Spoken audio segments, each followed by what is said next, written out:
Hi, Erik. Good afternoon. We saw that you lost Lisandro Martinez this week. How big a blow is that? And is anyone else close to a return this week? Perhaps Mason Mount, Aaron Wan-Bissaka? It's setback, of course. Licha just returning. You see his contribution to the team when he's playing.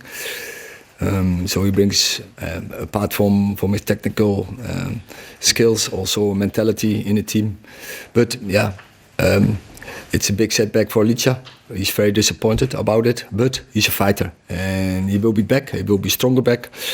We think he can still be back by the end of the season. So there are games to play. And as a squad, we have to replace him, and we have very good players in that position who can play there and will play there and will perform there. So as a squad we have to deal with it.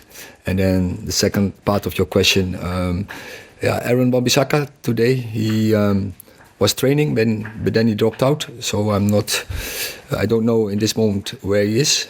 What is the diagnosis? Hopefully it's not too bad. And Mason and Ty are not ready to return into the squad.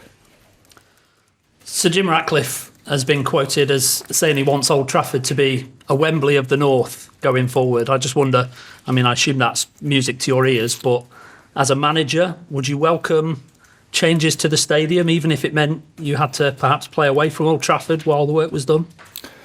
So if that's his view, then I would say it expresses the ambition of this club, which is good. But further on, it's not my task in this club to deal with stadium questions, with facilities. My job is to perform the team, to manage the team, to build the squad. In terms of your team, the form has picked up magnificently in recent weeks. You're on your longest unbeaten run of the season now, and the goals have started coming as well after 18 in your first 18 league games. I think you've scored 13 in your last 5. Were you always confident that would happen? And is it kind of the fact that Rasmus has found his form, Garnacho on the right, that it's clicked? Yeah, players need time, especially young players. You mentioned like Rasmus and Alejandro. They need time, but also they need a team. And so those two facts were not there in the first part of the season. The team, and we had to make a lot of adjustments in our way of play, and so it was by stages it was difficult to serve the offensive part of the team. And when that happens, then also it can go really quickly, and that players going to develop and to progress. That is what we have seen. But I was from the start. I was confident that they have the potential to do this. What they are now doing, and now it's about keep moving, keep going, be hungry. Melissa. Erik, you've spoken about consistency a lot and balance, and Lisandro was a player that offered both. Without him, you do have options to change it. Will we see Luke Shaw shift centrally, or do you expect Victor Lindelof to come in there? We have options how to deal with that position. We have a good centre halves in our squad, and so the others are all available. Luke can play also there, I'm quite confident that we can keep this process going, and that others can fulfill that position and also contribute and play in high levels. Those players are experienced and are very good players, so it's up to them now to fill it in. You're still keen to keep somebody who's comfortable using his left foot there for the build-up play? That is it's an advantage. We have seen, but we have to work on players. But players can also develop in such positions when you work with them, when you coach them, when you train them. And I see our players in the backline making better decisions. I've seen that they develop their skills in building up. And Yeah, so I'm quite confident that we can keep this process from better ball playing from the back, that we can keep that going. Pete. Okay. Hi, Erik. We saw Villa play with a full first team last night and lose. Now, with your desire to get in the Champions League for next season, does this now become a must-win game for yourselves to dislodge them and raise yourself? I've said to the team from the start of January, every game is now a final. So that was also our approach when we to West Ham United. We were one point behind them. This is a final. We have to take this challenge. We have to see this as a final, and so that will be every game from now on for us. So yeah, we are already in that mood. Eleanor. Just on Villa, Unai Emery's obviously had a lot of praise for what he's done this season. What do you think he's kind of done particularly well to bring Villa on in the way that we've seen? It's very good how we develop this team, and it's very clear how they want to play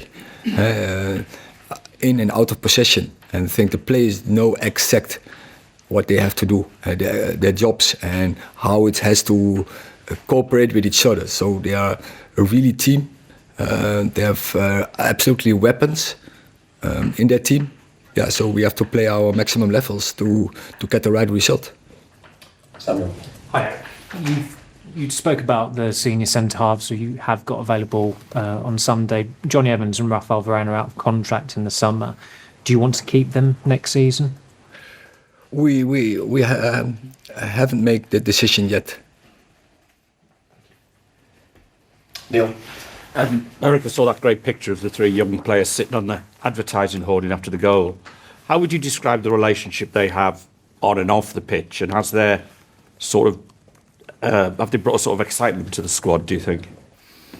Yeah, I think they enjoy to play together. There's adventure.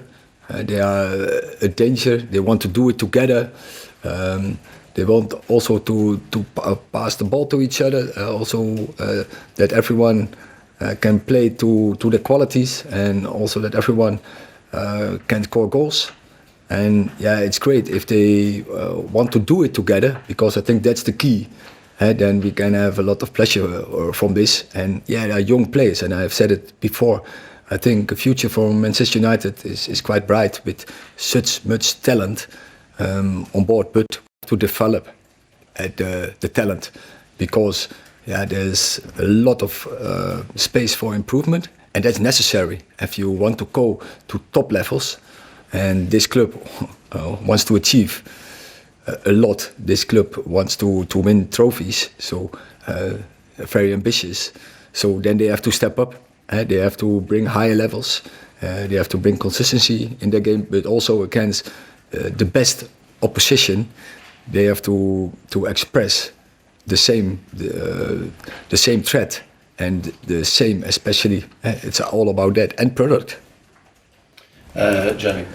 Hi, Erik. Just going back to Lisandro Martinez, you've had some serious bad luck with injuries this season. Now, he came off initially in the incident, then he went back on.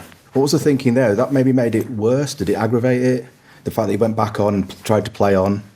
Might he be out sort of for less time if he hadn't done that? I don't think so. But Lisandro was his decision. And he was comfortable to be back on the pitch, but after he tried, and then I think he stopped almost in the next attack. Is it almost impossible then to diagnose that at the time? You know, when he initially comes off. It's not possible. Yes, you.